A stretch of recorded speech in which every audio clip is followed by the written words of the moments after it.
Hello friends, কেমন আছো তোমরা সবাই? তো এই বছরে কিন্তু অনেক ইলিশ মাছ খাওয়া হয়েছে, তো সেভাবে কিন্তু ব্লগ করা হয়নি। তো ভাবলাম কেননা আজকে আমি একটা ছোট্ট একটা ইলিশ মাছের ব্লগ নিয়ে আসি। দুপুরে আমাদের বাড়িতে হয়েছিল ইলিশ তেল ভাজা আর ইলিশ মাছ ভাজা, ইলিশ সর্ষে বেগুন দিয়ে। তো একটা ছোট্ট একটা ব্লগ আমি তোমাদের কাছে নিয়ে আসলাম। ইলিশ মাছ খেতে কিন্তু প্রায় প্রতি বাঙালিরা খুব ভালোবাসে, আমারও কিন্তু খুব ভালো লাগে। কিন্তু একটা ভয়, সেটা হলো কাঁটার। আমার কিন্তু ছোট ছোট কাঁটা প্রায় গলায় আটকে যায়।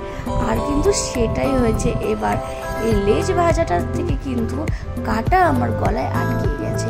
আচ্ছা, তোমাদের যদি কারোর গলায় কাঁটা আটকে যায় তাহলে তোমরা কি করো?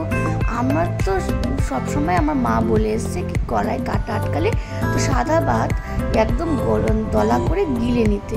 তো আমি সেরকম বুঝতে পারিনি, আমি ভাবলাম ইলিশ মাছটা খেতে গিয়ে কিন্তু আস্তে আস্তে খাবো, এটার মধ্যে প্রচণ্ড কাঁটা আর লেজের মধ্যে তো প্রচুর কাঁটা থাকে।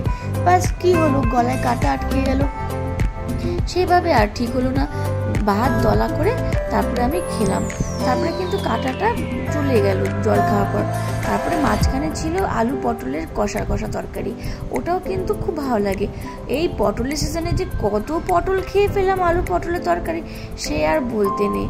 আলু পটলের তরকারিটাও কিন্তু বেশ ভালো হয়েছিল। তারপরে কিন্তু আসলো সর্ষে দিয়ে বেগুন দিয়ে আর ইলিশ মাছের ঝোল। আমার কিন্তু আলু পটলের তরকারির পরেই সর্ষে দিয়ে ইলিশ দিয়ে যে ভাতটা খেলাম, সেটাও কিন্তু দারুণ টেস্টি ছিল। ইলিশ মাছটা খুব নরম ছিল আর খুব সুন্দর একটা গন্ধ ছিল। বেগুন দিয়ে ইলিশ মাছ দিয়ে আর সর্ষে দিয়ে কিন্তু পাতলা ঝোল বেশ ভালোই লাগে।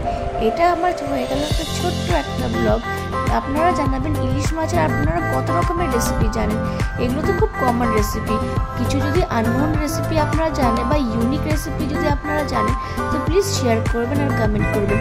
আর যদি এই ছোট্ট ব্লগটা আপনাদের ভালো লাগে তো প্লিজ এটাকে সাবস্ক্রাইব করে দেবেন আমার চ্যানেলটাকে, এরকম ছোট্ট ছোট্ট অনেক খাবার ব্লগ নিয়ে আসার জন্য। Till then, tata, bye bye, see ইয়া।